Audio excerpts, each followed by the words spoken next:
I'll tell you one thing that Hey, when my girls start to trip and hate before I skate, I call Sirius XM 98. Yeah, Thursdays, the Foxxhole 7 to 9 to talk to ZoWilliams before I lose my mind. Yo, I need advice on my relationship, cause I'm about to start breaking. I can't take it no more. I got to holler at Zoe, the relationship pro. Before I pack up and go, I got my foot out the door and down for leaving. But first, let me holler at Zoe, the voice of reason. I got one foot out the door and down for leaving. But first, let me holler at Zoe, the voice of reason.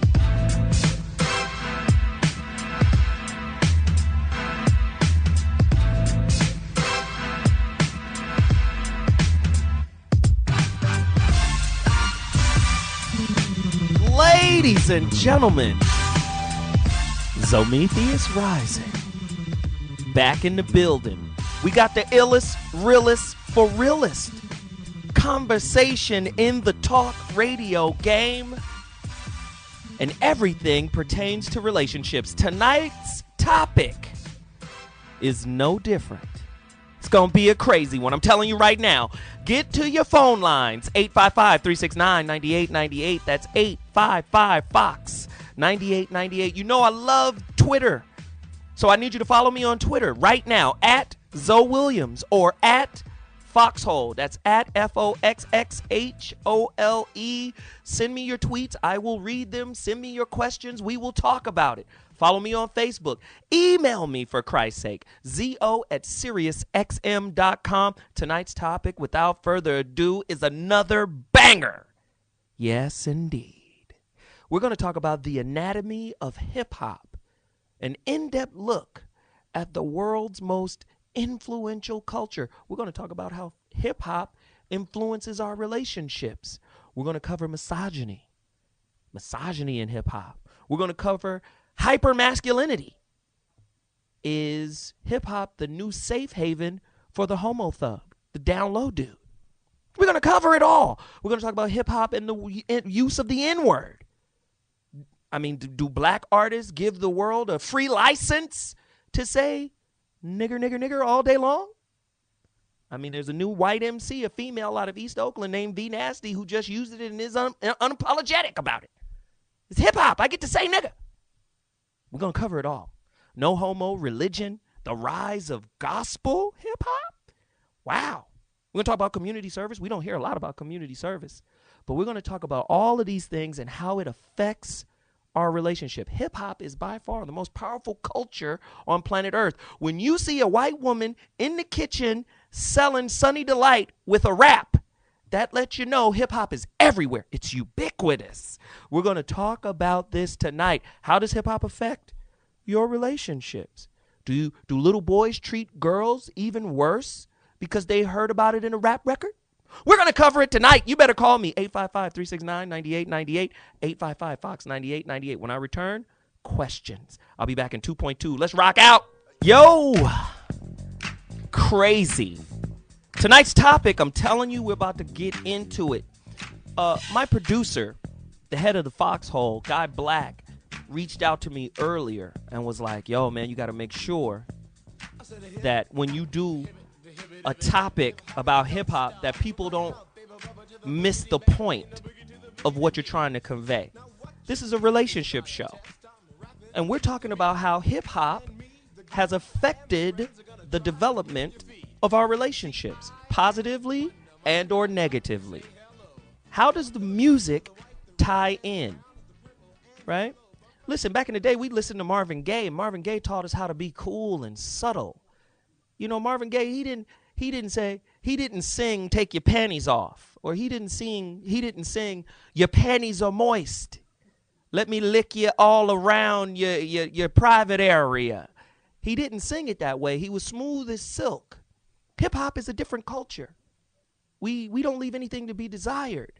That doesn't necessarily mean it's negative, but the question is, how does the music affect us? When Marvin Gaye was big, we all were trying to be cool. When Prince and The Time was big, remember The Time? Everything was Stacey Adams and baggy pants, and everybody was trying to be cool. Everything was cool. Everything was subtle. You feel what I'm saying? Hip-hop is more brash. You know, I'm going to do a record about a lollipop, And you know exactly what I'm talking about. I want you to put your mouth on the lollipop I was born with. How does that affect the way young men court women? Right? So, of course, you know how I do on this show. I like to, start with questions. Now, you know what you got to do. You got to get to your phone lines. 855-369-9898. That's 855-369-9898. Tonight's topic, once again, the anatomy of hip-hop, an in-depth look at the world's most influential culture. Why do I say culture? Because culture is where we get the rules for how we interact with each other. Sociologists call it social game rules, right? So that's what and hip-hop tells us how to dress. It tells us how to speak. We have our own language. We have our own swag, the whole 9 yards. But my question is, let's look deeper into hip-hop and how it has evolved till now. We still use the N-word, contradictorily speaking, right? We get to say it, but you don't. And if you say it, we're very upset about it. And don't be another race or another gender saying the N-word to black folk, because we're going to hurt you. And our nigger is different than your nigger, right? If you say nigger, you mean ER. We say nigga, meaning the A. That's my homie. And we get to say contradictory things like that. And we get to judge people for saying it. You didn't even know about slavery. And neither do you. Because if you did, you wouldn't be using the word nigga. And you wouldn't be making excuses and new kind of breakdowns for it or whatever, right? Do you agree or disagree? You better call me right now, 855-369-9898. We're going to talk about no homo.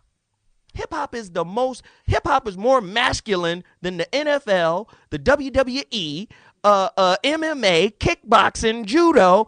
It's bullfighting, running with the bulls. It's more masculine than anything. But what does Sigmund Freud and all of these other so-called know-it-alls talk about overcompensating, right?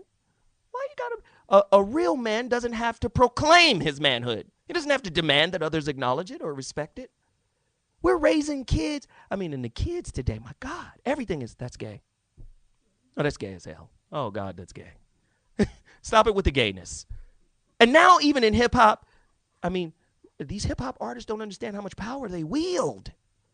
You have my man Soulja Boy saying that Lupe Fiasco ain't gonna make no money because he's too intellectual. You're too smart. Your rhymes are too complicated. Dumb it down because people are dumb. Jay-Z made it famous when he said he dumbs it down to double his dollars. He was basically saying the people who listen to me, the people who support me, are dumb. And if I get deep, if I get intelligent, they're going to label me as gay, right? Or square or corny. When did hip-hop lose the intellectualism? Chuck D, Public Enemy, KRS, NWA, they all had some intellectualism. NWA early. Then later on, the niggerosity took a hold. However, we're going to cover it all. The no homo, the community service that most people don't know about. Because all of the negative aspects get blown up, right? So, true or false? Hip-hop music of today displays degrading objectification of women, while Playboy, right, and Hugh Hefner displays classy, tactful objectification. A lot of people think Playboy's classy. But is it not still objectification of women? And how come Playboy doesn't get the same, smashing that hip-hop got? Now, Hugh Hefner got it early on. But now it's an American institution, just like hot dogs. Hugh Hefner and a hot dog in a Playboy magazine. It's all good, right? Now, if a black woman gets on the cover, how often you see a black woman on the cover of Playboy? It's really rare. It's really rare. Kim Kardashian turns into a media mogul after doing a sex tape with Ray J. She's richer than he is. She's selling everything, Walmart, all kind of stuff. And what does she do to get famous? What is her talent? And why is there a double standard for white girls and black girls in that area? What is hip-hop teaching us about our relationships? I want you to call me and share your thoughts, right? Is hip-hop to blame? Who's more to blame? Hip-hop, the artist, the fans, the companies, right? I want to know what you think, right? And also, when you call in, Tell me about who's your favorite MC, right? Tell me what your favorite battle was, your favorite album. Somebody call me. Tonight's topic, the anatomy of hip-hop, an in-depth look at the world's most influential culture. It's teaching us how to relate. It's teaching us how to build relationships. My question is, why is it there's so few female MCs? And when they do come to prominence, it's rare that they're not cast in the hoe dye, right? Nicki Minaj blew up wonderfully, but she had to mimic the pose of Lil' Kim's stripper pose, right? Remember that? Why don't I show you my muffin to get you interested in me? Trina says her ass is reminiscent of the sun. That's a lyric. Do they have to objectify themselves? And are women just as responsible for the objectification of women as men and corporations are? Somebody call me. 855-369-9898. The topic again, the anatomy of hip-hop. An in-depth look at the world's most influential culture. We're talking about the N-word, misogyny, religion, no homo, hypermasculinity, and community service tonight. Are you guys ready to get busy? 855-369-9898. That's the number to dial. I'm going to Keith from California. Talk to me, Keith. So, what's happening, man? Yeah, brother. Man, where you want to start, man? Let's get active. Man, first of all, a lot of people don't understand the history of hip-hop and music. Hip-hop is entertainment. You have to entertain the masses out there. You have to entertain the people. That's how they make their money, through entertainment. You understand what I'm saying? So I follow. Without the artists entertaining the fans, they don't make no money. And as far as like using the N-word in hip-hop, the NWA explained it pretty well.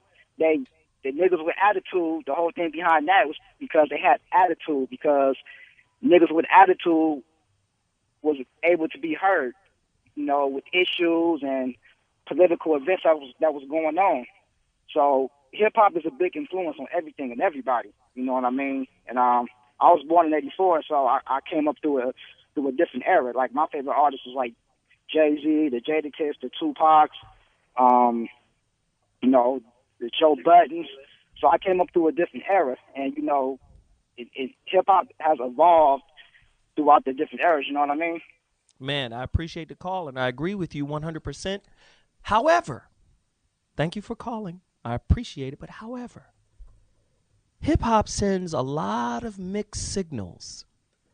I heard Drake recently. He was on with Katie Couric, and he was talking about the demeaning of women, because she asked him about the lyrics and the demeaning of women. He was like, well, I don't take it as like we're really demeaning women. It's more we're being witty and creative. And to me, although he articulated it well, but it was stupid. It just wasn't a good response, because it was a justification of what it is. If I'm calling you a bitch and, I don't love them hoes, I'm out to death, right? Bitches ain't shit but hoes and tricks. If I'm doing this, and then I come back and say, I'm just being witty, I'm being creative, right? That is still demeaning women. Women don't have a lot of worth in hip-hop. We just gotta be honest. Outside of Light, Queen Latifah, it's a handful. Maybe Salt and Pepper, it's a handful that we can name that have a persona of female empowerment. The rest of them go along to get along. Lil' Kim, I'm going to be a hoe. That's what it is. And then I'm going to turn the hoe persona, the vixen persona, into a boss bitch. Come on now. Tell me I'm wrong. 855-369-9898. I want you to call in. I want you to share your opinions. And how is that affecting our relationships? Right? If I listen to Big Pimpin', which is a record that Jay-Z has recently come out and apologized for. If I listen to Big Pimpin', he came out and said, man, I apologize. And you know what he did? He donated all the proceeds from that record to women that are recovering hoes. No, this is real. Women who are trying to get out of the prostitution game. Jay-Z donated all that money to them. I mean, this is a real situation. How does a young boy grow up learning about being a pimp and taking advantage and playing the manipulation game. And come on now, it's game. The game is to be sold, not told. I mean, even Pimpin' Ken came on our show, who's the author of the 48 Laws of Pimpology, and explained that pimping and hip-hop are intertwined. A lot of artists are going to pimps to get the game and rap about it. Come on now. Let's talk about it. 855-369-9898. Reggie from D.C., share your opinion. What's up, man? Hey, man. How you doing, bro? I'm good. Man, honestly, you were talking about Marvin Gaye in the beginning of the show. And he had a song called You Sure Love the Ball. And, I mean, that's just about, like, balling was just having sex. That was it. And, right. I mean, it was like, you know, it was covert back then. Now it's just in your face, and there's no creative, you know, no creativity to it. Honestly, man, every genre of music talks about that. Every genre of music is like that, and they send mixed messages. It's different, I think, in hip-hop because it's a culture, and it's not just, you know, something that people do, it's something that people are, and that makes it different. Now, as far as how it affects our relationships, I think every rapper wants to be like Lupe Fiasco. You know what I'm saying? They want to be able to be as intelligent as they are. No one wants to dumb down their story, and everyone has a story to tell. The thing is, none of them have the nerve to be honest, and a lot of us don't have the nerve to be honest in relationships, man. And you know, the only thing that gets me is, I think Jay-Z is he has the potential to be honest because he has enough money to do that. He has enough money to say what's on his mind, and I'm surprised he doesn't, you know, hype up his lyrics or, you know, I guess, you know, make his lyrics as intelligent as they could be because he has nothing to lose at this point. Right. Who don't care about that are probably Lupe Fiasco and probably Kanye West. They're as intelligent as they could be, and probably Common. Maybe Mos Def, too. But it's just a handful of rappers that are as honest as they could be. Right. I appreciate the response. If you want to respond, if you want to call in and share, I mean, because there's no way we can grow up in this society and think that we are unaffected by the most influential culture on planet Earth. It's hip-hop. Everything about what we do. I mean, when the Fab Five from Michigan came into Michigan, that was Chris Webber, Brother King, not Marcus King, but Jawan Howard, Jalen Rose. When all of these guys came in, they started wearing black socks. They made their shorts longer. That's where the long basketball hip hop affects everything now. I mean, and we started, you know, many decades ago. I won't say many, but in the late or early 70s, it started, it took off, and now look at it. You can't get away from it. It's making so much money, but who's in control? Who's in control of the imagery? Who's in control of the content? How does the content affect our kids who grow up and learn the social game rules from records, from entertainment? Talk to me right now, ladies and gentlemen. 855-369-98. Cloud from Buffalo, you're on deck. Hey, what's going on, Zoe? What up, man? Not much. My thing is, like, you were asking the question when hip-hop lost its intellectuality. I think it started losing that once corporate got a hold of it and started telling all these different artists what to rap about and what to talk about, because I refuse to believe that there's as many D-boys and killers and pimps as there are in hip-hop. I'm pretty sure that they would rather and possibly can rap about a diverse array of topics, but they have corporates and A&Rs telling them, no, you need to rap about this, and you need to put yourself in a box and rap about that. And as you know, if you're an artist in any kind of realm, the box simply cannot exist, period. You cannot put yourself in a box because that stifles your craft. Man, hey, listen, today's youth, thank you, Cloud, for the call. Today's youth are under so much corporate pressure to fit into a pre-existing template. The creativity, the authenticity, all of that stuff is compromised because, hey, I mean, I heard Ice Cube say many years ago on the Wake Up Show, 92.3 The Beat here in Los Angeles many years ago. That was a show with King Tech and Sway. They were on there. Everybody knows Sway from MTV. And Ice Cube said, I'm Ice Cube. I can do, because of my history, because of my track record, I can do an all-conscious album. And if it flops, so what? I'm Ice Cube. I can go make a movie. I could do another album that goes back to the subject matter that the fans want to hear. But if I'm a new artist and I try to come out with something conscious, I'm done. Because if I don't sell, if I don't break in with that conscious joint, I'm finished. A lot of kids now are under tremendous commercial pressure. I got to do the records that's going to respond to the people. Think about it. Even Soulja Boy just came out and apologized to his fans and all of the people who made him a millionaire by basically saying, I'm going to turn over a new leaf and become positive. I apologize for all the records I did. It was a bad thing to do. I'm sorry. Right? Really? After all of the kids who Superman that hoe, right? After everybody Superman the hoe, which is the terminology of busting on a girl's back and then throwing a sheet on her so it could dry. And now she wakes up in the morning with a cape. He blew up with that. After all the kids understood that terminology, now you're going to undo with the apology. And I accept the apology and I appreciate it. But what does that do to the psyche and the minds of the kids that were initially exposed to that, who follow that as a social game rule? 855-369-9898. That's the number to dial. I dare you to call. I want to talk to you. I've got great guests. I'm going to be introducing them shortly. But, I need a song. I need a classic record. I need Nas. Whose world is this? I'm going to take a quick break, but when I come back, we're going to bring in the guests. Let's get that Nas. Whose world is this? Because it's mine.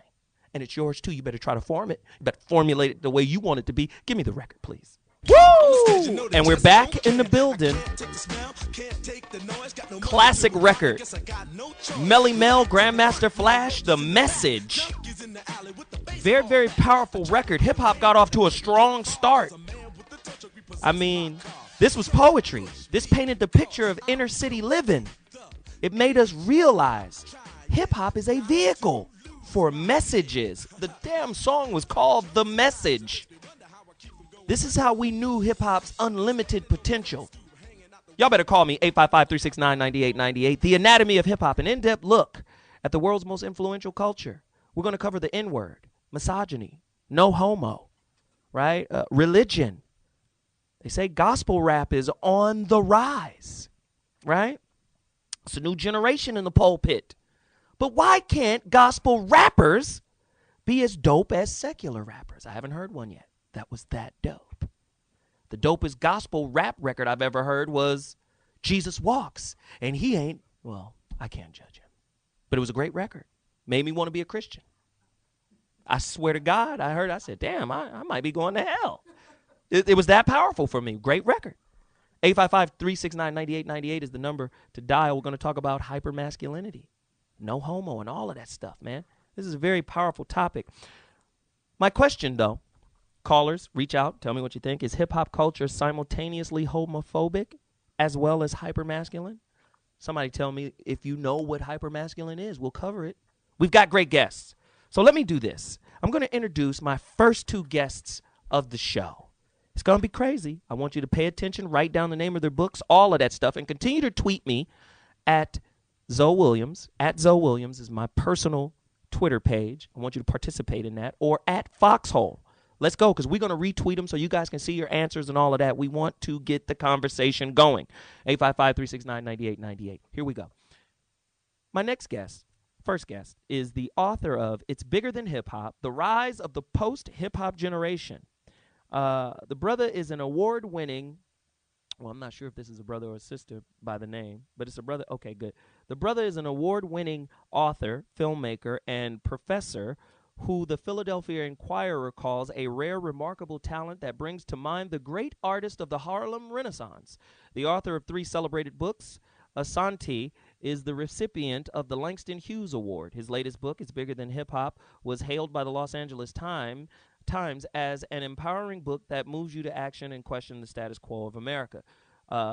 His other books are beautiful and ugly too, and like water running off my back. Dude, I mean, again, like I said, the dude has a resume that's thicker than a phone book. It's a great, great opportunity to have the brother in the building.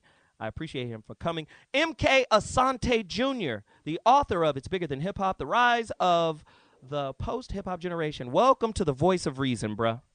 Hey, it's great to be on, brother. Thanks for having me on, Zo. Thank you. Now, allow me to bring on. See, I like to do legends.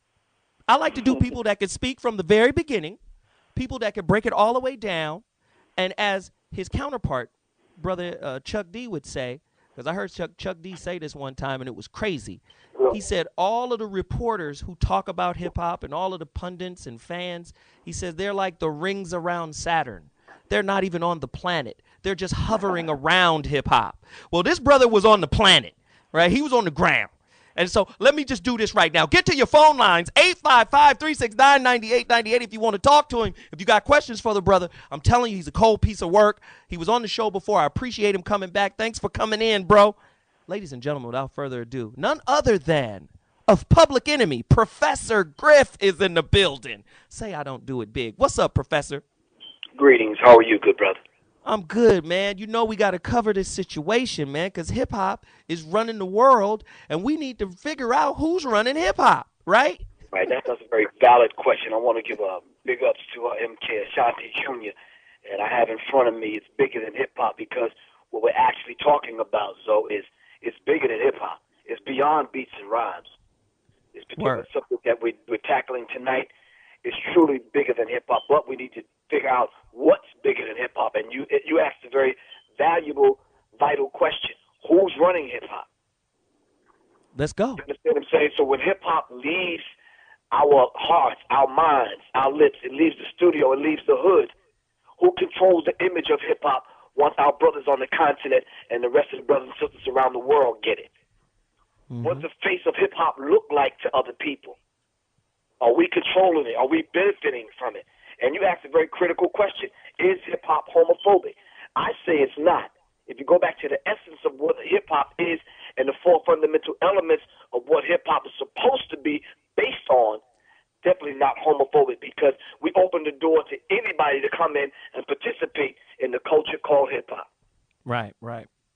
But do you think, Professor, that it's become homophobic and hypermasculine? What you're talking about is rap, not hip-hop. Hip-hop is something that you are. Rap is something that you do. Come on, man. Let's teach the people. What are the four elements of hip-hop? Because you made reference to that. Could you share that? So you have to talk about the djembe, the drum, which is represented by the DJ. You have to talk about the oral tradition, which represents the griots, which is dealt with by establishing the idea of an MC. Then you have to talk about breakdancing, which we've always done in ceremonial worship and rituals. Wow. And then we can't leave out the graph writing, which is the hieroglyphs. Wow. Man, do you understand? This is a culture. MK Asante Jr., please share with me, man, what you think. It's great to be on with Professor Griff, and, much love to you, brother. I would just add, too, Africa Bambaataa, one of the founding fathers of hip-hop, also, likes to make sure that we understand that there's also a fifth element of hip-hop. And it's something that he always emphasized, and that's the element of knowledge, wisdom, and understanding. That fifth element of knowledge really is supposed to be kind of like the pillar, the base, the foundation for all the other elements. So, you can't really be an MC without that fifth element of knowledge, right? Because what are you going to rap about? Right. That's the kind of idea, but obviously people have found a way around that one. Well, listen, this is a question to both of you guys. Regarding hip-hop culture and music, is hip-hop guilty of promoting a keep-it-real/ignorant, anti-intellectual image to its adoring young fans? I mean, at the end of the day, if Bambaataa stressed a particular type of philosophy or knowledge that is to be conveyed through the vehicle of hip-hop, do you think because I think the production in hip-hop has gotten better over the years, but the lyricism and the contextual meaning that's conveyed through that production has gotten lesser, in my opinion. What do you guys think of that? Well, you go first, Professor Griff. Well, I truly believe that hip-hop is not responsible. Definitely not guilty. We might want to rephrase that. Those that control the culture called hip-hop is responsible. The lawyers, the multinational corporations, the culture bandits. regardless of what name you call them. They may be the guilty party in this case. You understand what I'm saying? And I follow you. I beg to differ with you. So the production has not gotten better. You think the Bomb Squad is better than what they're doing today? Oh, definitely so. Yes, of course. Absolutely. You throwing those little rocks, man. I see you, bro. You know I get down. Come on, you've done this before. You've been at this dance before. MK Asante Jr., talk to me, man. Is there more misogyny now than there was during hip-hop's golden age? Well, I think there's a couple of things that I think need to kind of be established. One is what Professor Griff has been talking about is, there is a difference between the hip-hop industry and the hip-hop community, right? So the hip-hop community is made up of people who value the culture, who practice the elements, who appreciate it, who are part of the legacy of hip-hop. And then you have the industry, and that's a kind of a different group of people. That's the people who mainly are interested in hip-hop for its financial gain. So you got those two groups of people, and sometimes the interest of the industry, obviously, is contradictory or even, destructive to the community, right? But those are two different entities, and it's important to talk about the control, as Professor Griff was talking about. But one thing I would say and bring to the conversation that is real important in these kinds of conversations is that hip-hop is not a monolith, right? It's not one thing, right? So, Oscar Wilde used to say, do I have contradictions? Yes, I contain multitudes. So within one thing, you can have a range of other things existing at the same exact time. So what I want to say to that is that, in a lot of ways, hip-hop hasn't lost what it originally set out to do and what it originally had. If you think about, the positive messages that you played when you played Common or you played The Message earlier, all these songs, those kinds of songs, those ideas, they can still be heard today. There's someone making that song right now. See, the real difference is the way the mediums that we hear these things, the forms that the radio control, the control of record labels and how media is distributed. That's the real change. But there's a lot of MCs out there who have been practicing those five elements and are still practicing those five elements. I just got back from Nigeria. I've been, to over 25 countries around the world and seen hip-hop globally be revolutionary, be totally in line with those five elements, and be something really positive for the youth. So I think even though, the way media has changed, the media landscape has changed, in terms of hip-hop, you still have a lot of real hip-hop. Let me just give you one quick example. You can walk into a McDonald's, right, and you can eat some food, and you could say, man, this food wasn't prepared with natural ingredients. It's not organic, all this stuff. So you can say, man, the state of food is dead, right? But it's not really food that's dead. It's just where you're going to get the food. You could go to Burger King and say the same thing. Food is dead, right? But then there's a Jamaican spot around the corner or a soul place around the corner or a place that's making real food. Those places exist.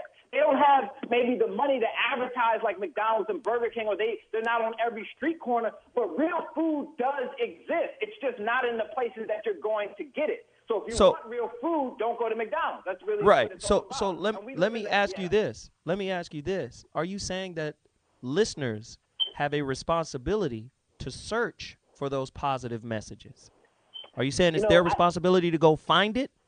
I think that whenever you think about film or music, right, it's not, whenever you hear a song, it's not just representing what the artist thinks or it's also representing the taste and values of the people who consume whatever that product is. So, yes, I do think that listeners, especially the listeners who know, who are conscious of these things that we're talking about, they have a responsibility to vote with their dollar and to support the kind of music that they want to hear. So they do have a responsibility in that sense. John Singleton spent a lot of money and a lot of work on making the film Rosewood. And when it came out, everything beat it in the box office because people didn't support that kind of story. And it's very important. If we want to see films like that made, if we want to see songs like I Used to Love Her and Lupe and all those, if we want to see that kind of stuff, we have to support it. And if we don't, then it will cease to exist. So to some extent, yes, we have to take responsibility as listeners, but also you have to understand that when I was 11 and 12 years old, I would just turn on the radio. You see what I mean? So, yes, some of the onus is on the listeners, but at the same time, we have to understand that especially young people, you know, they may tend to just kind of go to the mainstream radio or whatever. They might not know how to search for the things that I'm talking about. So that's why we have to show them that more exists than just what they might see on BET or whatever. Got it. Professor Griff, I got a question for you. Are you for or against rappers of other ethnic groups using the N-word? Absolutely not. I'm not even for rappers of this ethnic group using the N-word. So, absolutely not. There's a code that we live by as a collective, a spirited, highly melanated people. There's a code that we live by, and it's built in our genetical code. Do you understand what I'm saying? These words that were put among us to use to denigrate us and to quote-unquote disrespect us, we find a way to use a high form of alchemy to take something very negative and turn it into a positive, and in most cases, teach a lesson. I was there at one of the funerals when the NAACP, the National Association for the Advancement of Colored People, buried the N-word. Wow. The same day, I found cats on the corner in Detroit using the N-word, not simply because they got enlightened by the NAACP, because the NAACP is not in the hood enlightening anyone. That seems to be the problem. When, like I said earlier, when hip-hop leaves our hands, how other people interact and resonate with it is a problem that we're having, because culture bandits have came in, co-opted hip-hop, changed the frequency in hip-hop, and reintroduced and repackaged hip-hop so that when other ethnic groups come along, they make it very comfortable to use the term the N-word. Pardon me. Wow. Man, I so appreciate this information. We got to take another quick break. But before I do that, I like to just go out with a little a song. You know, I just want to go to my homeboy Che. He's his new artist, man. I'm going to play his record right now. Let's see what we got. I'll be back. Woo! Back in the building. The Anatomy of Hip Hop. An in-depth look at the world's most influential culture. Listen, let me just say right now to the callers that are online waiting, Idris, T, or Idris, I know how to pronounce it, right? Idris, T, Terrell, Phil, Mr. Browns, Trisha Rose, all of y'all hold tight. I swear, I promise, I'm going to get to you. We're going to have you talk to some of my wonderful guests. But before I do that, let's talk about V Nasty real quick. This is a white girl MC from East Oakland who freely uses the word nigga and is unapologetic about it. And hip-hop is the catalyst by which she justifies her usage of the term. What do you guys think about Ashley Judd's recent comments about hip-hop? Of course, she came back and recontextualized it and changed it around because of the flack she got. But she was just basically saying youth AIDS was supported by rap and hip-hop artists like Snoop Dogg and P. Diddy, and they spread a message, the message she said was misogyny, and again, bitches ain't hoes and tricks. But we did that. I'm just trying to understand how we can do that and then justify not, or say, well, you know what, it's just a portrayal or reporting of the streets. Now, we know most of these gangster rappers ain't even real gangster rap or ain't even real gangsters. Let's just be honest. We know that. This is the real. Everybody knows the code of the street. Hip-hop is a reflection of the street, but that doesn't mean everybody who claims to be a gangster on wax is actually a gangster, because typically people don't like to incriminate themselves. How about that?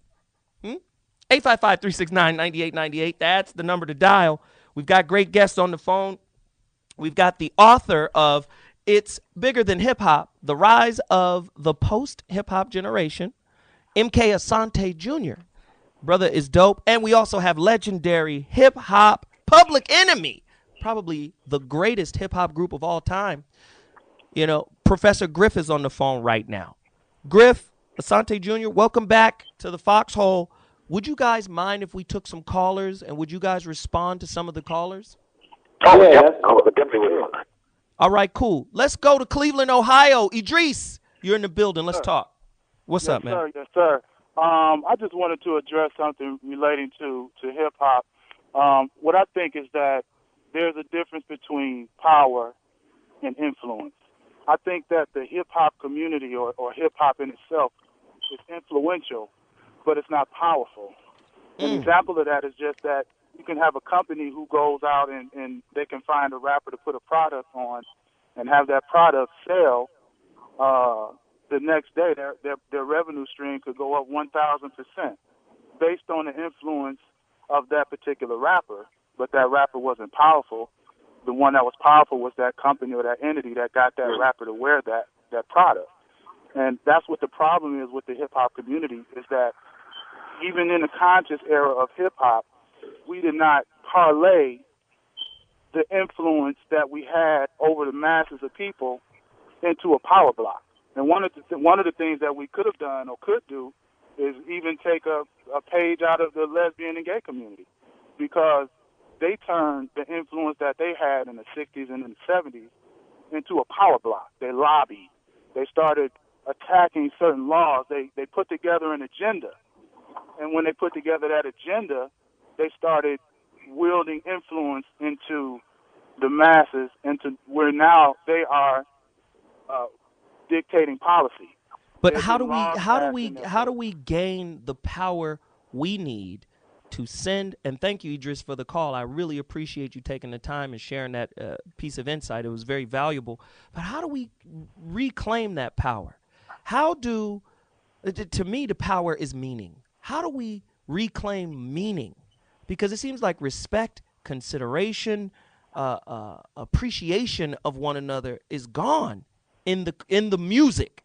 To me, the music matters, because when you have a little girl, I got an 11-year-old daughter, and she, will gravitate to, these messages, and she may not even know what she's listening to. But I've seen them grow up and become what the message was in the music. Yep. How do we change that? How do we reclaim meaning? MK, talk to me. Hey, I think one thing, it's beautiful that you have an 11-year-old daughter, and, I think one thing that we haven't talked about in this discussion is parenting. That's one thing, there's obviously so many forms of entertainment. Obviously, we're talking about hip-hop tonight, but, we could talk about Hollywood and movies and violence and TV. And, there's so many things beyond hip-hop that are bombarding people all the time with, misogyny and violence and all those things that exist within hip-hop. So it's really about, okay, so how do we then, like you said, how do you raise up the next generation? Well, I think that's where parenting comes in, because the whole point, parenting is being able to give your children the analytical tools and the critical thinking tools that they need so that they can watch that, they can listen to that, because it discernment, will be exposed to right? At some point, you can't, shield them from it. So they're going to watch things, they're going to see things that you may disagree with, things that may be detrimental. But if you give them the right critical thinking skills, then they will be able to determine what that is and kind of make their own decisions and not be completely affected by it and completely absorbed by it. I think from a lot of times we're talking about the black community, and I can just speak from my own experience growing up in Philly.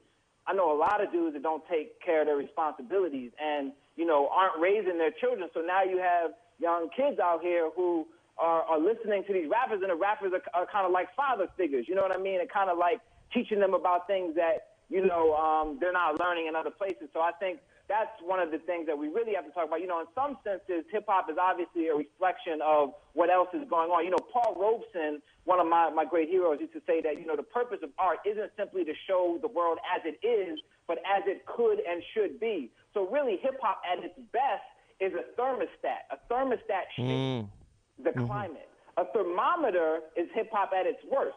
Simply a reflection of the climate, right? Ooh, so what we need to do is bring hip-hop back to that thermostat music. Okay, so this is what I got going right now. We got phone calls.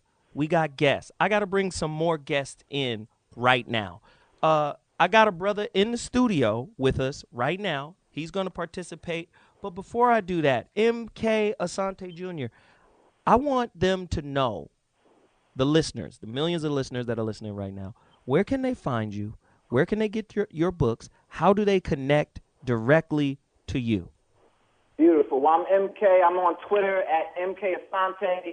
My website is mkasante.com. Look me up on Facebook. Actually, I just found this out. You can just Google author filmmaker, and I'll be the first thing that comes up. But definitely holler at me through all those different portals, and just respond to the conversation. Let's continue the dialogue on Twitter and everything. But you can get the book wherever books are sold. It's bigger than hip hop. It's been translated in different languages around the world. Read by lots of people from all walks of life, and it's a very different kind of hip hop book. It's not academic. It's not dry. It's not boring. It's I'm young. I'm not even 30 yet. And I've been writing and became a professor when I was 23. So grew up in Philly. So this book has a very unique perspective. It's written in a creative nonfiction style, so it's real engaging, and it's not like anything you've ever read before. So check it out. It's bigger than hip hop. MK Asante, mkasante.com. Hit me up. Hey, brother. Hey, I appreciate you. He's a UCLA grad as well. I appreciate you, man, for coming on and sharing your immense knowledge on the subject. I thank you very much. Thanks for coming on The Voice of Reason. And when we hit this topic again, because we will, it's a relevant one, and it has to come back, you'll be one of the first people I reach out to again, okay? Okay, Zoe, hey, one more thing, all right? Yes. One thing you guys got to remember in this conversation, it's been a pleasure, we got to talk about Lauryn Hill. Yo, Lauryn Hill sold so many records, dude, and she was so positive. Like, Word. We need to talk. She was, first of all, she might be the best MC, female or male in hip-hop. One of the greatest ever. One of the greatest ever. She's in Kool Moe Dee's top 10. Sometimes we think that only negativity sells, but I want y'all to talk about and think about and ask that question. How does Lauryn Hill sell millions and millions of records? Well, Lauryn Hill, first off, her authenticity and her skill and her creativity and all the realness about her. But at the same time, let's just say she left us hanging a little bit too, because everybody was waiting for that second album. Let's just be real. Everybody was waiting for her to come back out. Now, she went through her own personal thing, and you write about her. She's human. But, dude, we were all thirsty for that second album because we knew it was going to be a beast. She just ran into life and disappeared for a little while. And now that she's back, I don't know. Maybe she still's got the same magic. I don't know.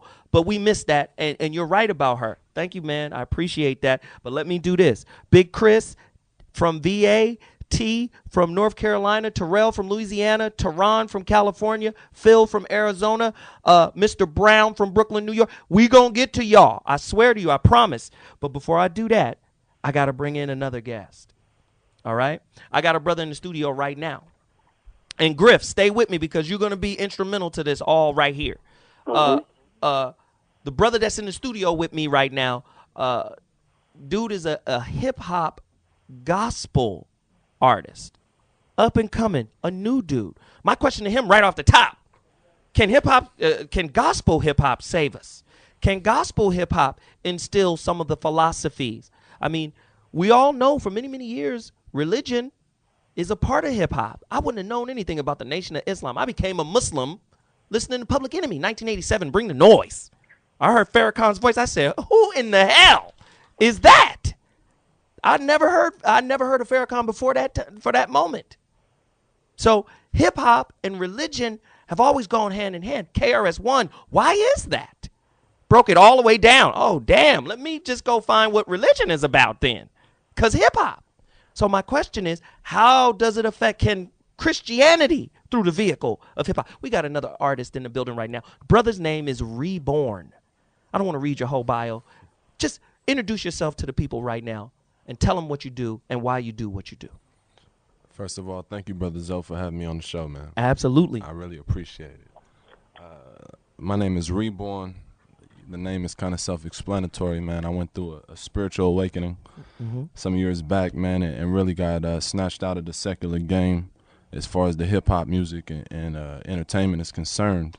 And my job, man, is basically to restore the MC in hip-hop, bring it back to its origins as far as having some meaning. And as far as the spirituality is concerned of it, man, we're trying to bring content, content back to hip-hop.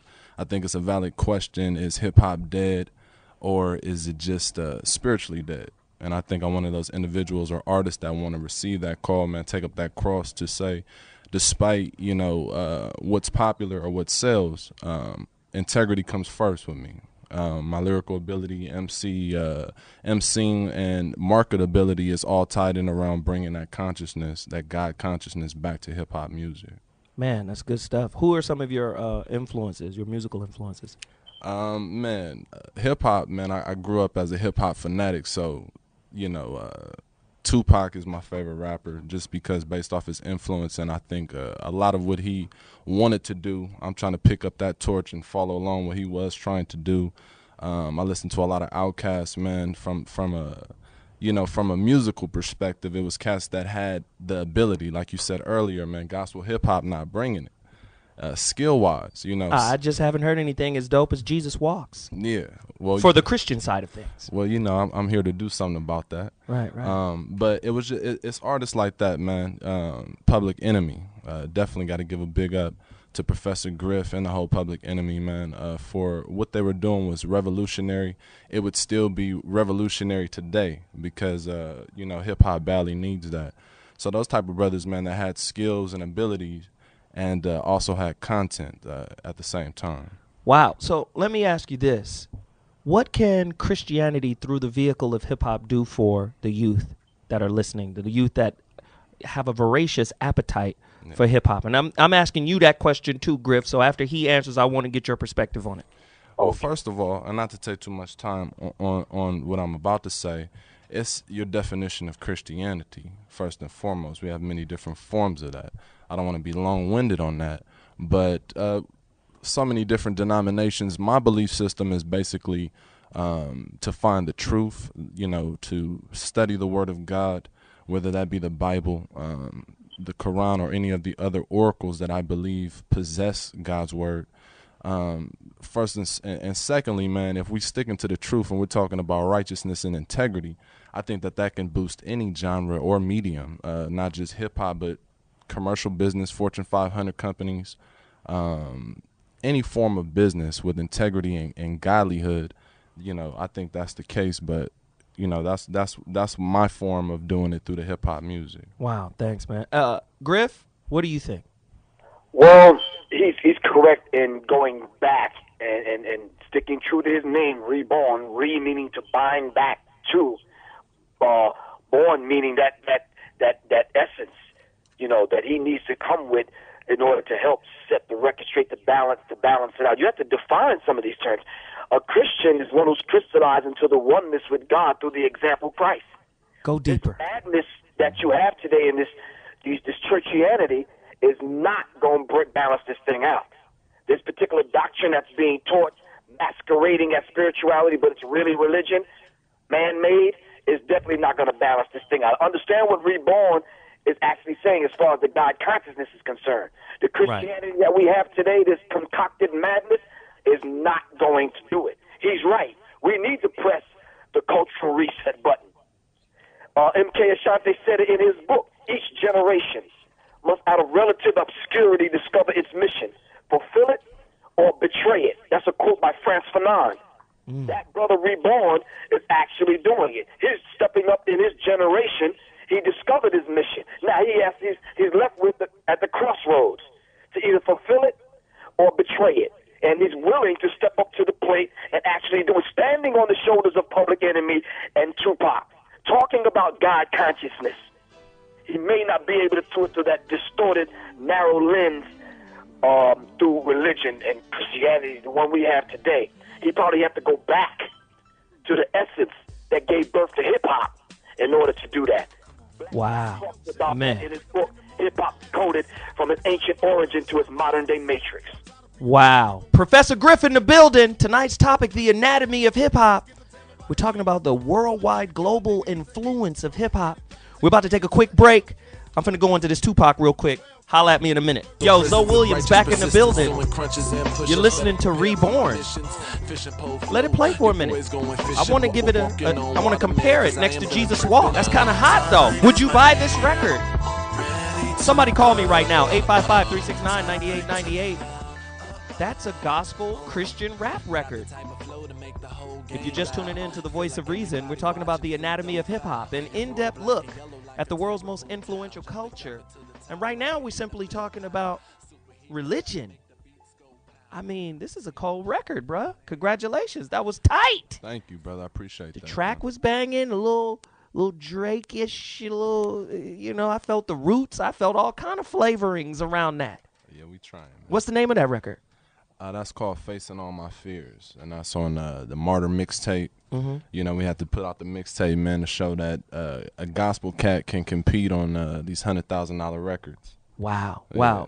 So, Griff, let's take some more callers. Of course, Professor Griff of legendary group Public Enemy is in the building right now. We're going to take some callers. I'm resetting the topic for you so you'll understand what we're talking about, the anatomy of hip-hop culture, an in-depth look at the world's most influential culture. Of course, we're talking about all of the things that hip-hop contains in it. And, of course, there's some contradictory things. Of course, we say nigga. Other people can't say it. Records like that. There's hypermasculinity. There's misogyny. There's all kind of things going on in hip-hop, and it's kind of crazy. But I want to talk about all of these things, and we want to get to the callers as well. Remember, but don't forget, this is a relationship show, and, of course, all of this has to do with how hip-hop affects our relationships.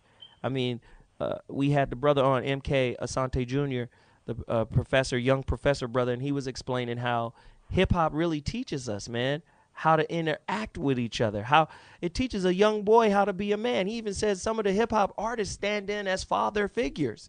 This is a cold situation when you start listening to the content of the music. So really quickly, let's go to Big Chris from VA. Big Chris. Big Chris. I think we lost Big Chris. Tim from North Carolina, let's go. That's T. Hello? T, what up? Yeah, T, what's going on, man? I'm chilling, man. What's happening? Man. Ain't nothing. I just wanted to say something about this hip hop, how it's gotten away from us. You got the kids watching. The kids are paying attention to this, and you got to look at entertainment itself. It's entertainment, but it's drawn away from entertainment because they live by what is being said. They live by it's being taught to them. Or how to be a man, or how to treat a woman. It's a teaching our generation, I mean, I came up in Harlem with the Grand Theodore, Wizard Theodore. I came up with the Kumo D and all that. And it's different nowadays. It's all about go get a car, the nice car, the jewelry that you have. It's not like it was back then, when it was Cold Crush Brothers, and, we go to PAL. It's totally different now. It's totally different now, man. And the kids are watching, and like the gentleman just said, it's a father figure to most of the kids today. It's not more or less entertainment to them because they're looking for somewhere to identify with. And a lot of our kids in our community are searching for identity. Wow, and man. When you got something knowing where as far as how to treat your girl and hold this and hold that, and the kids are paying attention to this. Wow. 7, 14 years old, they're looking at this, and that's how they portraying their life to be. Wow, man. Thank you. That's heavy information. T just dropped a whole load of it on us, and we got to take this into consideration because guess what? A lot of the parents today are children and byproducts of the hip-hop generation. This ain't the same generation that was raised on Marvin Gaye. This is a different kind of generation. This ain't the same folk that was raised on Gladys Knight and the Pips. This is a whole different movement now, and we raising children differently. Terrence from PA, Philadelphia, Pennsylvania. Let's talk. Hey, how you doing? I'm good, brother. What's happening? I'm doing good. I just want to say that this hip hop that's being played now, you can't play it later. You won't go to a Missy Elliott old school concert or a Lil Wayne old school concert. It's so terrible that once it comes out, that's it. Like I still go to Slick Rick, Naughty by Nature, Lords of the Underground. I can go to those shows, and everybody can go to those shows. And I'm starting to see younger folks at those shows because the hip hop now is so terrible. They're starting to not listen to it. Wow. Thanks for the call, man. I appreciate that. Phil from AZ, it's your time to speak on it. And the what panel. Up, man? Thanks for waiting, brother. Oh, no problem. I just wanted to make a quick list and a quick comment. I'll say Lauryn Hill, MC Lyte, Public Enemy, Nas, and Rakim, and KRS-One. Some of the best and most positive around. still Wow. to this day. Wow. Wow. Man, appreciate the call, man. That was a great list. Thank you very, very much. We've got a 57-year-old on the line. He can't dig it. Can't dig this new stuff. Come on, talk to me, Dwayne, Oklahoma. Spit at me. What's up? What's up, Zoe? What up? Appreciate your show, man. Thank you, brother. I even like your daytime show, okay? But can't cope with the negativity that we hear in the music. Yeah, I go back to the Four Tops, Temptations, Isley Brothers, and all of them, but it was a different swag, okay? A lady knew what you were talking about when you were talking to her, and it in the undercover. Right. Like the whispers after making love to you for 6 days. On the seventh day, I lay to rest where your two legs meet. Okay, that's cool. A little poetry. But yeah. It's too violent. And in the middle of Oklahoma, I'm trying to perpetuate a positive image. Being from Chicago, I have to have one. And it's just tripping me out the way everybody is taking on to some of this new hip-hop, but it just seems all negative. Wow. Man, I appreciate the comment. 57 years old. He ain't having it. Let me just do this really quick. Mike from Cali says new hip-hop is buffoonery. Talk to me, Mike. Hello? Yeah, Mike, you on now. Oh, I'm sorry. The brother just told me, hey. So, yeah, I want to say this is absolute buffoonery. If you look at it, the usage of the N-word is all gratuitous. These young cats don't even understand they're getting exploited. And some of them, I think, do understand the exploitation of the word. They get in there and they want to say something, and then, I don't know, whoever's in their ear is saying, hey, use this N-word more and more, and it'll sell more records. Then I look around, other races are using this word. They're using it like, hey, we're not saying ER. They're using that ignorant statement, oh, ER is different from GA. That's the most asinine comment I've ever heard. The word is negative no matter how you use it. If you say MF, it's MFer or MFA, it's still the same meaning. Understand that word we're being exploited. Stop using it. It's basically hip-hop today is nothing but a birth of a nation. Tell your audience to go view that, and they will see what I'm talking about. Wow, I know exactly what you're talking about, A Birth of a Nation, where it showed slaves and black men running around like they was on crack, but the crack was the white woman's crack. And then the KKK was the hero of the movie. That was a great point. Thank you, Mike. I appreciate it. Who out there agrees with Mike or think it's all malarkey that he just spit? 855-369-9898. That's the number to dial. When we get back, we're going to talk to Professor Griff about the conspiracy. Is there a conspiracy to destroy the black community through the very thing that blacks created, which was hip-hop? Somebody call me. Nate Ski from Cali, Mr. Brown from Brooklyn, and the rest of the callers. We're coming back to you. I'll be back in 2.2. We're going to cover it. Woo! Legendary hip-hop. Do you guys really know that this guy was talking about one of his dancers that died? They reminisce over you, T-R-O-Y. The dude's name was Troy. So the song was an acronym. They reminisce over you. He was a dancer for Heavy D. And the dude fell off the stage. And they were playing around or whatever. He fell off the stage and he died. Brother's name was Troy. I mean, that's content. That's meaning. It was an homage to the dude's life. Can we get some more? Can we get some more of that? Can we get some more of the feeling that was associated to that? I mean, it's crazy. Let me just do this really quick. I got legendary Professor Griff from Public Enemy in the building. He's going to stay with us the whole show. He's going to take us out. I'm going to get out the way and let him do what he does because he's a cold piece of work and he needs space to operate. We also have gospel hip-hop artist Reborn in the building. Reborn, really quickly, where can people find your music, iTunes, website? What is it? Yeah, man, the best place to find us is at Martyr Entertainment. That's MARTYR, martyrentertainment.com. All our social network hookups are on there, man. Our YouTube, our videos, everything are up there, man. You can check that out and see where we're going to be at next. Wow. Appreciate you being here. Thanks, man. And we also have a new guest. He's the author of The Soul of Hip Hop Rims, Thames and a cultural theology. None other than, and of course this brother's been on a bunch of stuff. He's written a whole bunch of stuff. I don't want to go into the whole array of his bio. He'll share where he's been and what he's been doing, but he's a cold piece of work. Brother Dan Hodge is on the line with us. Dan, welcome to the Voice of Reason. Thank you very much, brother. Thank you, man. Thanks for having me on, man. It's good to be on, and I'm enjoying this conversation. It's a cold piece of work, right? Oh, man.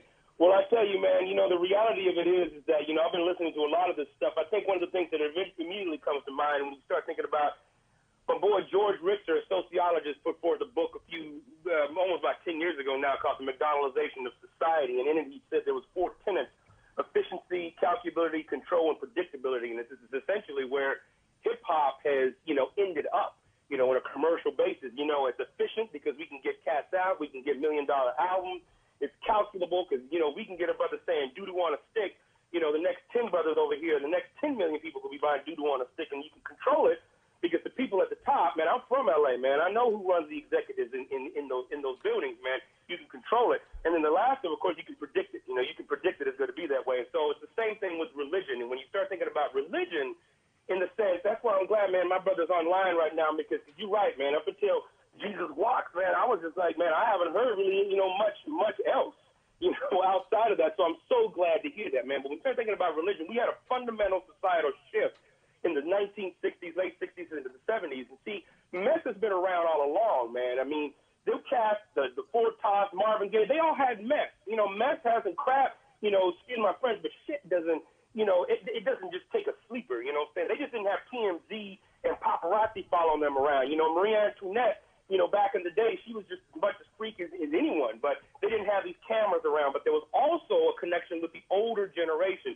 See, what happened in the 60s and 70s, you had a fundamental shift in society where, particularly in the African-American and Latino community, we lost a lot of those leaders. All those cats that were standing up and saying, man, we standing for what's right, we standing for a civil rights movement, they're all dead or in jail. And as Tupac puts it, we were asking with the Panthers, we were asking the 60s, we were asking, all those people are dead, what do you think my generation is going to do?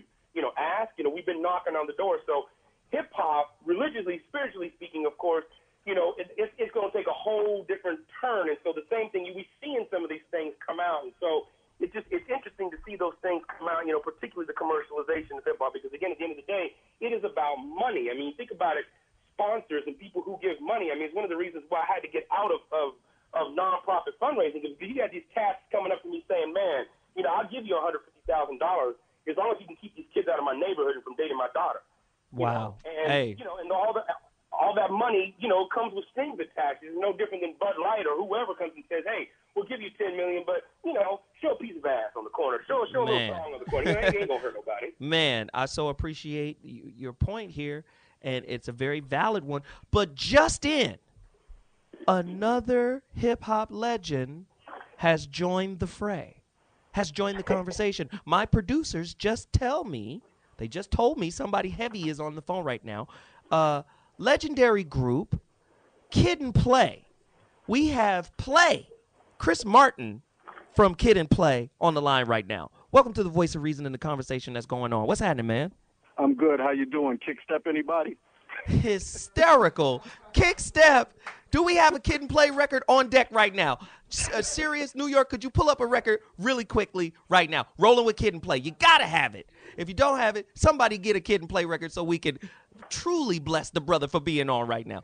Talk to me, man. I hear you into gospel rap right now.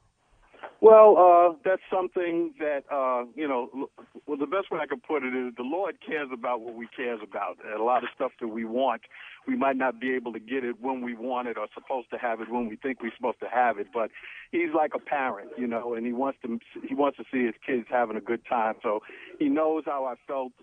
Believe it or not, I was reluctant to receive the call to be a born-again Christian, believe it or not, because I wasn't crazy about the music, and thus enters, at that time, holy hip-hop. Some people refer to it as gospel hip-hop or Christian hip-hop.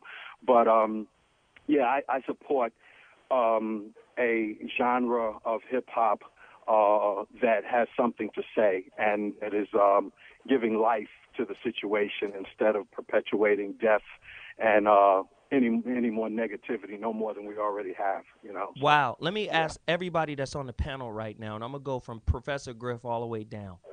Would you guys let your kids listen to the music that's out today, the hip-hop that's banging today?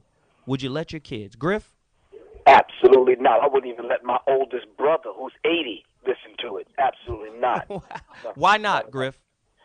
Simply because it has nothing to offer. It's not based on the four fundamental elements, in which M.K. Ashanti said, synthesized by the fifth element, which is knowledge of self. Everything that Kid and Play had to offer speaks to the four fundamental elements, speaks to unity, peace, love, and having fun.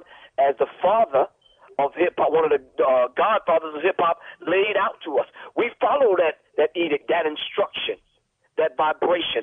We followed that, and we made our songs based on that.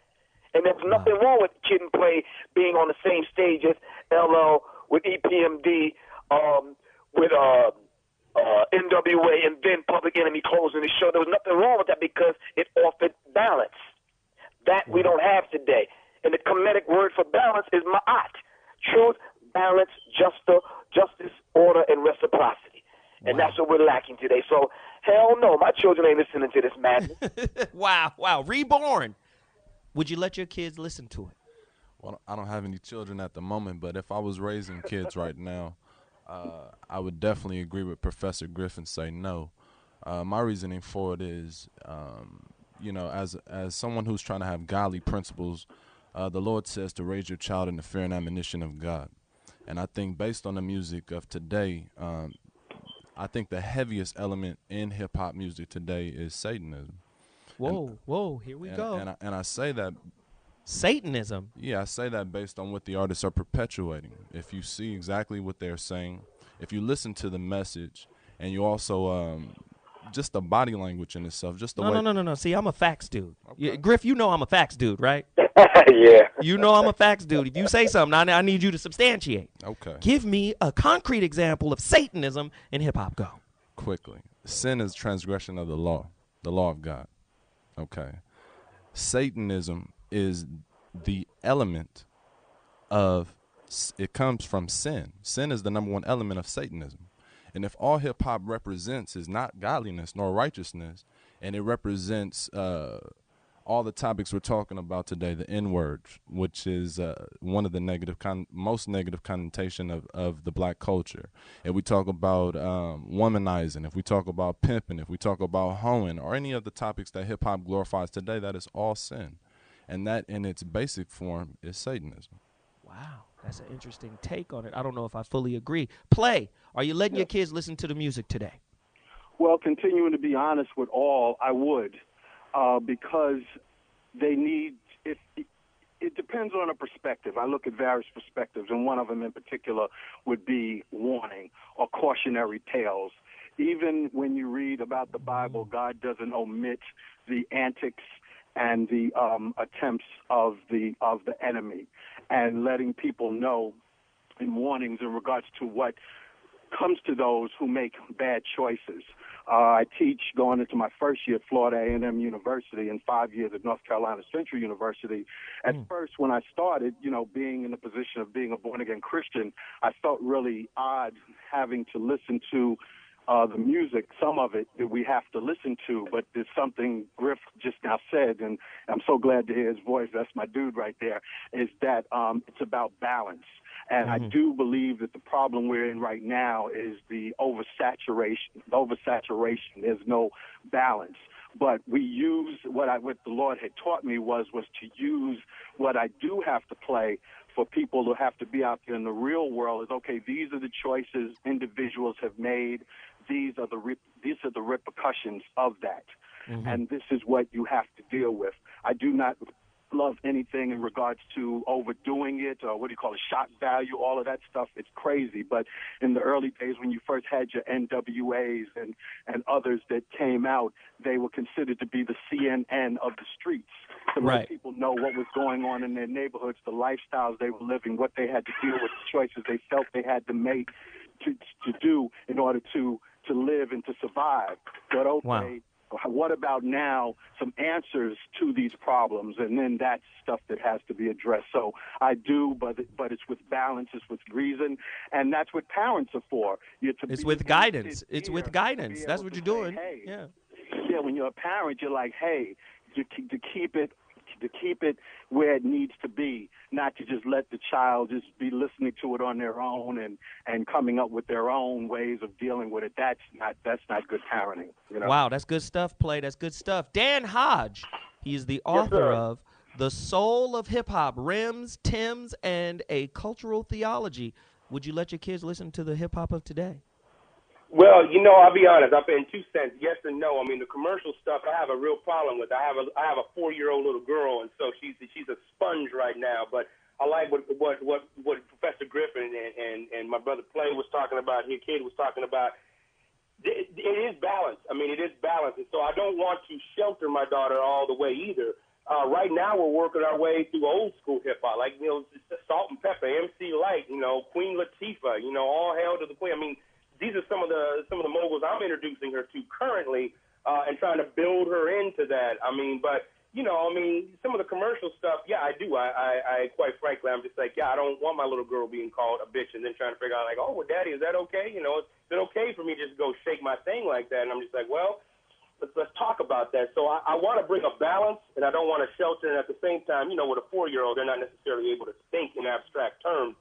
So I'm backing her into it, but a lot of the commercial stuff, yeah, I would probably take a lot of issue with. But real hip hop, I think Professor Griff said it the best. Hip hop something that's being lived, rap is something that's being done. Real hip hop, man, that's the stuff right there. So I think she's gonna have a heavy diet of that as she gets older into her teen years. Right. That's a great point. I think I agree closer with Play. I sit my daughter down. I say, this is what they think about you. This is what you need to know. I play, and she's older now. She's getting older. And I mean, when my daughter had her period, I hate to just throw it out there like that. It scared me because she had just turned 9. So she turns 9 2 weeks later, New Year's Eve. She's a woman. She's got her period. So I had to sit her down, and I had to sit my son down. And I'm the real dad. My son is 14, high school, already. He's going to high school, 9th grade this September, already on varsity. He cold little piece of work. I sat him down and said, hey, watch YouTube and see what herpes look like. Just to say, this is what's happening.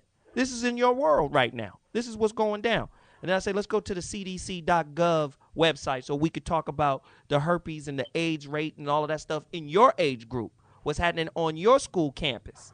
See what I'm saying? I'm that kind of pops. So I sit my daughter down and let her hear some of the lyrics. You love Chris Brown? Well, Chris Brown just said, hey, look at my dick and take a picture of it. He just said that. Mm-hmm. Do you know what that represents to you? And do you know how men respond to women that are dressed a certain way? Not to say you're responsible, but to say you play a role. You have some response. Hey, man, I just try to keep it real. So I let them hear certain records. Now, I don't go all the way out and let them hear the deep end, tip drill. You understand? But I will let them hear certain records that have they're not innuendos no more. They're blatant. This is what I want from you. I want you to shut your mouth and get butt ass naked and come get these ones. You know what that means? I explain that to her so she can understand what. So now when she goes to school, she can recognize it when it comes from a little boy who subconsciously picked up the game from a record. Well, so now yeah. Listen, Dan, Play. So how are you going to defend, how are you going to say that at the same time the subliminal messages are entering into the subconscious mind via the chakras, via your lower chakras? This negative satanic, you see, Reborn said it right. You probably just didn't pick up on what the brother was saying, so this go with it. And this vibration, this negative satanic vibration and frequency is entering the body via the energy centers, which is your chakras. How are you going to defend your child against that madness? Psychic self. Hey, you want to know how? You're not hearing. But it's psychic self-defense. See, I know what you know too. A 4-year-old can't defend themselves. Well, my daughter's not 4. My daughter's not 4. Oh, you talking about Dan's daughter? But Griff, my daughter is older, and what you know, I know. And I teach her that side of the coin too. I I'm teach gonna her be about honest the. with you. Every week, I gotta realign my chakras in order just to go out into this world, in order to just stay focused and stay straight. Because some of the frequencies and the things that are hitting me that are subconscious, I gotta battle that, bruh, on that level. That is deep, man. Yes, I man. understand the valuable lesson that Clay and Dan and you, Zo, are teaching your children, but come on, man. There's some other stuff going on behind the music. Woo, we gonna go to that. We gonna go to that. As soon as we come back, Griff, it's all you, and you're gonna tell me what's behind all of that. But I gotta take a quick break. I gotta play a record. Man. I have a record right here that my homeboy Che did specially for this show, and I gotta play it. Y'all gotta hear this right now. I'll be back in a minute. Man, hip hop was mad diverse back in the days. This record was sick. Rolling with Kid and Play, right? Let's let it roll a little bit. Got the little go-go in it. High top fades.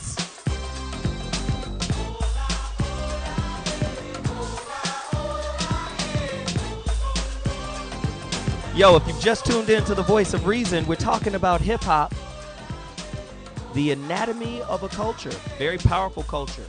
It's in everybody's household. It's teaching our kids how to exchange, how to get into it, how to talk, how to communicate. Swag. Yeah. All of that's big right now. 855-369-9898. That's the number to dial, man. And we're getting into it right now. We got another author. But before I do that, this is what I want to do. I want to make sure that you guys can go get Reborn's record, because the dude we played the record for him a little earlier, and it was on fire. I loved it. Like I said, I hadn't heard a Christian rap record that moved me since Kanye's Jesus Walks, and that was a tight record. So, brother, where do they find you again? Man, get to the website, www.martyr, M-A-R-T-Y-R, martyrentertainment.com. Go on there and check the Reborn page, man. You can pick up the music, check it out, listen to it before you check it out, and just hear some dope gospel hip-hop music, man, something new and innovative for the future. And I think regardless of what it is, hip-hop, I mean, I've even seen a video of some terrorists with masks on and camouflage and guns, and they were rapping in Arabic. They had beats. They were rapping in Arabic. Hip-hop, and I always tell people, hip-hop is like fire. Fire in and of itself isn't evil. Fire reflects the wielder, right? You can take fire and burn down a house, burn your grandmama up, burn everybody, to hell with everything. Just burn it up. Or you can take fire and warm a house. You could take fire and warm a baby's bottle. It's how it's wielded, and I think hip-hop is a reflection of that. We've got another guest on. I got to introduce the guest. Dan Hodge, Professor Griff, Play, and Reborn are on right now. Professor Griff is a beast. We're going to get into all of what he's not a beast, but he's cold-blooded with his knowledge, and I'm telling you, we're going to get into that. We got to introduce this last guest, Anthony Penn. He wrote a book called Noise and Spirit, The Religious and Spiritual of Rap Music, Spirituality of Rap Music. I guess he's a cold piece of work. He's a professor, I take it, at the university at Rice University in Houston, Texas, and he has a Harvard PhD and has written 26 books. Let's get the brother on. Anthony Penn, talk to me, man. How you doing? Good to be with you. What's wrong with hip-hop? What are we doing wrong? Well, it mirrors what's taking place in the larger world. That it doesn't create the problems, it simply reflects the problems. But this has been the case with cultural production going back. You could raise the same sort of questions with the blues. Wow. Anything you say about hip-hop, if you mention problematic behaviors and lifestyles within hip-hop, well, they're first mirrored in the blues with folks like Stagger Lee. So this isn't new. Wow. So let me ask you this. Should hip-hop be in the church? I think hip-hop needs to be in the church. That one of the difficulties with the church right now, there was a decline in church involvement in the 70s and 80s. It began to pick up in the 90s with the black middle class moving back in. But the real challenge for churches now, and ministers who are interested in growth recognize this, is a lack of young people. And it seems to me you've got to bring in a cultural form that raises the questions for them in a language that makes sense to them. If black churches don't get on board with this, figure out how to be in conversation with hip-hop culture, they die. Wow. How does hip-hop culture affect our children and how we interact relationally? I mean, the cultural game rules are in the lyrics. They teach us how to talk, just like the Temptations taught us how to talk. We used to call it back in the day, macking. I'm finna mack her. Well, where did our lyrics come from? It came from the Shy Lights. It came from Marvin Gaye. It came from, you understand what I'm saying? How does hip-hop music and the content, the lyrics, affect how we interact? Well, it's a double-edged sword. On one level, there are ways in which hip-hop encourages and embraces a sense of community that's expansive, that's healthy, that's liberating. But there are also dimensions of it that work against that kind of connection. But my argument would be this, that there isn't a safe space in which this kind of trauma isn't present. You can move into churches and encounter internalized racism. You raised the question concerning whether folks would let their children listen to this. I don't have children, but I would have as much difficulty letting my children, if I had them, go into a church, see a stained glass window of a blonde-haired, blue-eyed Jesus, sing Wash Me White as Snow without consciousness and conversation. Wow. This is heavy. Let me do this really quickly. I want to thank a couple of my guests for coming on. I appreciate you guys for your contribution. I want to thank Dan Hodge. I want to thank Play from legendary Kid and Play. You guys were great. I also want to thank Reborn for being here. You guys, man, all the information that has come through this show right now is crazy. And this is how I want to educate people. Reborn, really quickly, where can they get your records again? It's important that I send people to get those records. That's at www.martyr, M-A-R-T-Y-R, entertainment.com. You can also reach our stuff up on iTunes. Mm-hmm. The album is called The Second Coming, and that's Reborn. We also got a mixtape coming out. Go to the website, show you how to pick that stuff up. Wow, that's great, man. I really appreciate you for sharing all your insight and knowledge. And thank you for rebirthing gospel hip-hop. It's a new movement. I think people should get involved. And Play left, but I was going to ask him what was he doing, but he's gone. But that's all right. That's okay. We're going to stick with our people that's on right now. That's Anthony Penn and Griff. And let me just thank Dan Hodge once again. Dan, where can people get your book? Where can people find you? You know what? They can go to my website at whitehodge.com. I'm on Facebook at Daniel White Hodge and on Twitter at Dan White Hodge, and you can get the book. There's all kinds of conversations, and I appreciate my colleague there, Dr. Penn, really putting it down. There's a lot of conversations happening right now about hip-hop spirituality and religion in hip-hop. So they can find me on the net. If you forget all them websites, just type in Daniel White Hodge in Google, and you'll find me. I appreciate you having me on. Man, thank you for coming on, and please go support these brothers for being on the show. Now let me get to Griff and Anthony Penn. Dudes, let's get at it. Is there devil worship in hip-hop? Is there a conspiracy? Is there secret societies? And who is in control of hip-hop? We're going to come back to that again. How is this affecting our kids?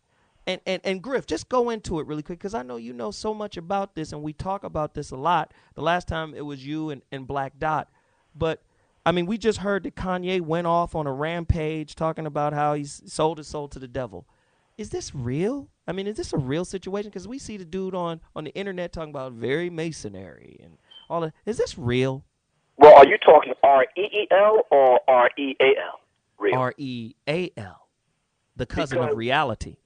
Because it seems like it's almost playing out like a script. Simply because we've mentioned Kanye West's song, Jesus Walk, about 9 times on this show. Yeah. You're never, ever going to get that from Kanye West again. He's admitted on stage in front of millions of people that he sold his soul for a few trinkets and a Happy Meal. He said he got out of the deal. Lost his mom in the process. See, this is what you call the human blood sacrifice. And I agree with Dr. Penn. It's some noise, but it's a beautiful noise, followed up by a beautiful spirit that gave birth to this thing that we call higher infinite power healing our people. It's called hip-hop. It comes from the bowels and the genetic code of black people. Why we let the culture bandits come in and take it over, I don't know. But in a book called The American Directory of Certified Uncle Toms, on page 236, it talks about how they would get together, young whites would get together and adhere the information given to them by their forebearers. They would niggerize hip-hop. And that they have done. So when you talk about conspiracy, some people come at me with this conspiracy stuff, and I say, slow down. Look the word up. In the criminal law dictionary, conspiracy is an agreement between two or more persons to break the law at some time in the future. And in some cases, with at least one overt act. My book is called The Psychological Covert War on Hip-Hop, because the war is not on the mind. The war is against the psyche, which is the soul. That's how they coming at us. That's why the book by Anthony Penn is so important when it talks about the spirit. That's why Public Enemy brought the noise. Do you understand what I'm saying? Because we understand how we have to counteract these cultural bandits in their diabolical plan to take over hip-hop. And they have. And they got demonic agents working with them. When we start looking at the oath takers, I call them, and they're set up as the gatekeepers, the Jay-Z's, Kanye West's, Rihanna's, and these kind of people. I hate to call them out. It ain't nothing personal, but we have to defend the culture of hip-hop. Wow. You know what I got to do? Anthony Penn, I want you to speak to this. But my brother who came here to talk about, I think he came to talk about this specifically. Reborn is still sitting. Reborn. Let's talk about, you tried to talk about it earlier about Satanism in hip hop. Me, I'm a skeptic. I don't believe in any of that. I don't. You know, you start talking about masonry, I do my history. Black people taught white people masonry. It's just that simple. The Moors did. Well, did you look the word Satanism up? Satanism is a group of religions. It's a group of religions that is composed of diverse number of ideological and philosophical beliefs and social phenomena. Right, but when you go deeper, understand that when you apply it to this rap, not hip hop, but rap. I think intentions speak louder than words. I think if people intend to hurt people, regardless of the philosophy, they can use Christianity to hurt people, i.e. the Inquisition. They can use any religion to hurt people, i.e. Islam, fundamentalist Islam. So to me, the intent is bigger than the philosophy that's being pushed. Reborn. And yeah. I'm sorry. No, you good. I think when we really look at it, Satanism, witchcraft, Luciferianism, these are practices. Like Professor Griff said, this is a religion. And it's even being practiced in the cloak of Christianity. It's being played in different industries, and it's definitely being played within the hip-hop industry. People give a testimony of what they believe in. He said, the word says, by their fruits you shall know them. I can document at least 20 songs where 20 hip-hop artists have given a testimony of themselves saying, I sold my soul to the devil. Go there, right now. Murder was the case. Snoop Dogg. Murder was the case that they gave me. Right, go. T.I. on the Crossroads, the notorious Crossroads, where Rob Johnson supposedly sold his soul in a video with Justin Timberlake. I want everybody to look up these records. I want everybody to hear these records. Go deeper. Of course, Kanye West on the freestyle talking about he sold his soul to the devil.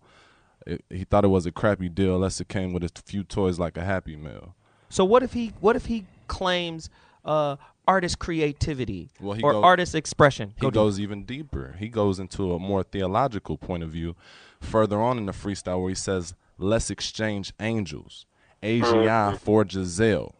That's what he later on says. Wait, who? AGI. What is that? AGI is an angelic angel. It's in the Book of Angels, or if you study the Book of Enoch, it gives names of angels. Is the Book of Enoch in the Bible? No, it's not. Okay. Wait a minute. What Bible are you talking about, so? You gotta I know. I'm just going because we got 5 minutes left. It's actually in the Gnostic Gospels. That's what I want you to go. It's actually in the Gnostic Gospels, but it's a belief system. The point remains, if it's not true or not, but it's still a belief system. It's something that it's an ideology that people prescribe practice. to. Right. So if they're hip hop artists and they practice in secret societies or in Satanism or in Luciferianism or believe something like "do as thou wilt," which is total evidence. Right. Jay-Z is wearing a sweatshirt on one of these YouTube videos that says "do as thou wilt, be the whole of the law." That's Aleister Crowley. Right. And that's Satanism. Interesting. This is deep. You know, I could go another 4 hours. I probably could refute everything that's being said right now. I think I could. But let me get Anthony Penn's take on it. Anthony? Well, the brother mentioned Robert Johnson, right? And he's got numerous blues tunes that talk about this relationship with the devil. So this flirtation with evil is old within black cultural production. So it seems to me there are two things at stake here. One is, does this flirtation with evil makes a religious statement? But for me, it also makes a statement concerning how blacks are understood. And with that statement, this is the case, that we have a difficult time in this country thinking about black success without being able to contribute it to something beyond black people. Wow. That is a heavy point. But I'm so appreciative of everybody that's been here sharing. Please tell everybody where they can find you. Griff, where can they find you? Last time you was here, you gave out your phone number, man. Well, I'm just accessible like that. People can hit me directly, 678-557-2919, or just email me, ProfessorGriffPE@gmail.com.